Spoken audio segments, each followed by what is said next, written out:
ঘুমাতে ইচ্ছা করে, কারণ এত অল্প হায়াত নিয়ে দুনিয়া থেকে এরা কি করব, ঘরবাড়ি বানানোর দরকার আছে কিনা আমি জানতে ইচ্ছা করে। হযরত মুসা নবী কয় খালি ঘরবাড়ি বানাইবো তা না, বিশাল বড় বড় অট্টালিকা, রাজপ্রাসাদ আর বিল্ডিং বানাইবো। আসলেই তো বাস্তবে তাই। আমরা এত অল্প হায়াত নিয়ে আসছি, এত বড় বড় বিল্ডিং করি, ফাইলিং করার সময় এত মজবুত করে ফাইলিং দেই, মনে হয় যেন আজরাইলের সাথে আমাদের একটা কন্টাক্ট আছে, যে আজরাইল আমি কিন্তু বিল্ডিং এর ফাইলিং খুব মজবুত করে দিতে আসি, অন্তত আমাকে 1000 বছরের হায়াত দিও। আপনারা কি বলেন, আজরাইলের সাথে কি এরকম কোন কন্টাক্ট হয়?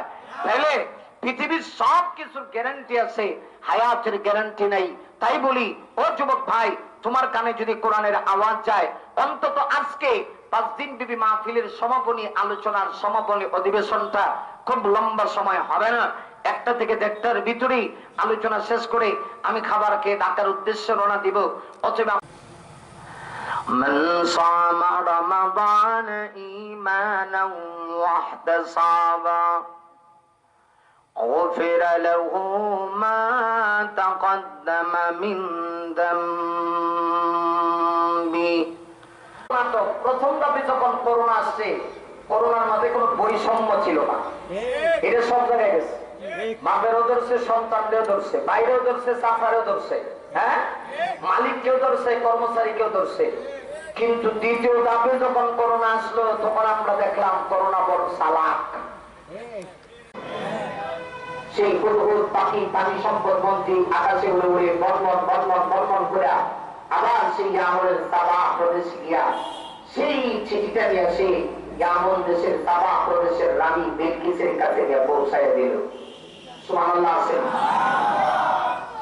আনতাযবাহু বাকারা, তারা যেন একটা গরু জবাই করে, গরু জবাই করে গরুর এক টুকরা গোশত যদি এই মৃত ব্যক্তির গায়ে লাগায় দেয়, সাথে সাথে মৃত ব্যক্তি জিন্দা হয়ে আসে, নিজেই বলে দিবে তাকে কে হত্যা করছে। আমি বক্তা, আমার জন্য জীবনের শেষ মাহফিল, আপনারা যারা শ্রোতা আছেন আপনাদের জন্য জীবনের শেষ মাহফিল।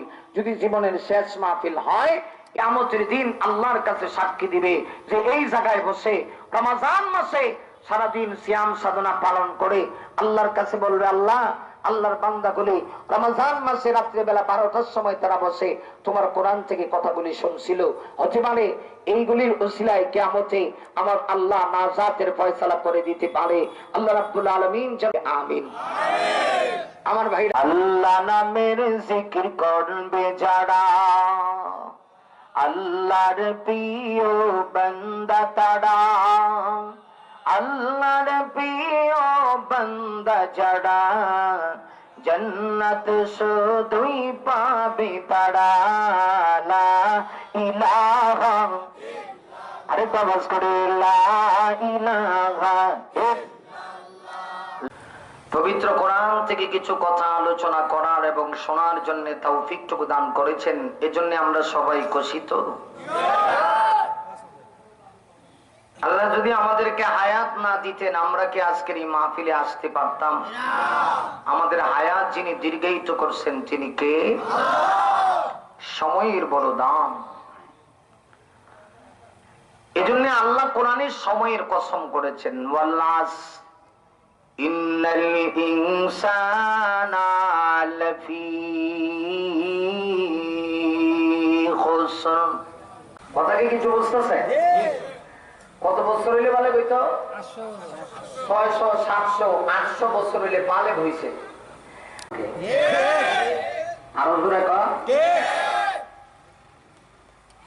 একজন নবীর নাম আপনারা শুনছেন, যিনি খুব গরম নবী ছিলেন, মেজাজটাও খুব গরম, তবে সব জায়গায় গরম না, যেখানে গরম হওয়ার দরকার ছিল এখানেই গরম হয়েছে। নবীর নাম হলো হযরত মূসা কালিমুল্লাহ, যিনি তুর পাহাড়ে গিয়ে এজন্য তাকে তাকলীম বলা হয়। মূসা নবী খুব রাগী নবী ছিল। তাফসীরের এক কিতাবে লেখে, উনি যখন রাগ করতো ওনার মাথার মাঝখান দিয়ে চুল বেদ হয়ে খাড়াইয়া থাকতো। রাগে রাগ কারে হয় বুঝে নেওয়া, কত প্রকার কি কি, কত কি পরিমাণ রাগী নবী ছিল, চুল মাঝখান দিয়ে খাড়াইয়া থাকতো রাগের কারণে। ভাই আমার কবরে দেখুন, সেই মূসা নবী कलम तक पहुंचा और मेरी मेराज घी कि मैं तेरे कदम तशफत जाबी आवाज करे हसूनत जमीअ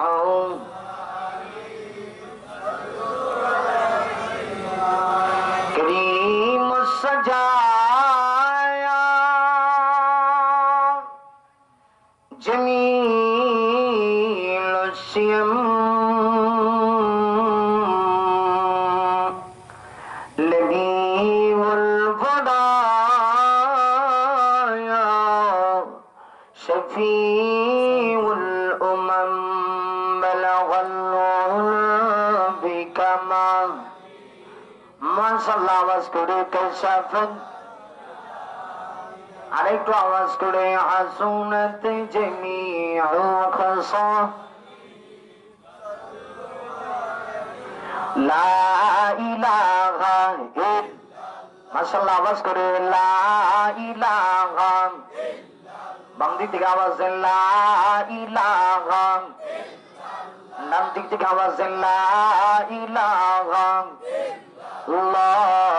লা ইলাহা সাল্লাল্লাহু আলাইহি ওয়াসাল্লাম সাল্লাল্লাহু আলাইহি ওয়াসাল্লাম সাল্লাল্লাহু আলাইহি ওয়াসাল্লাম আলহামদুলিল্লাহ আল্লাহ তাআলা বেনামাজিকে জান্নাত দিবেন না, বেনামাজিকে জান্নাত দিবে না। আল্লাহ তাআলা আলাইয়া ওয়া তুনি মুসলিমিন সাবধান সিদি ভাই কিন্তু আমার সাথে মোকাবেলা করার মতো সাহস করিস না, যদি পারাস তাহলে কিন্তু অবস্থা খারাপ হইব। আর যদি আমার কাছে এসে আত্মসমর্পণ করো তাহলে তো ভালো। কিসের জ্ঞান ছিল তার মাথা সজাগ হয়ে গেছে, মন্ত্রী পরিষদের কাছ থেকে এই বিষয় জানতে চাইছে। প্রদেশে একজন রানী আছে, আল্লাহ তাকে বিরাট সিংহাসনের মালিক বানাইছে, এই সাবা প্রদেশের রানীও বানাইছে, রাষ্ট্র পরিচালনা করার জন্য যা যা লাগে সবকিছু আল্লাহ দিয়েছে। এই রানী তার সুন্দর করে দেশটা চালায়, কিন্তু দেশের মানুষ এবং রানী এরা আল্লাহর ইবাদত করে না, এরা কিসের পূজা করে? সূর্যের।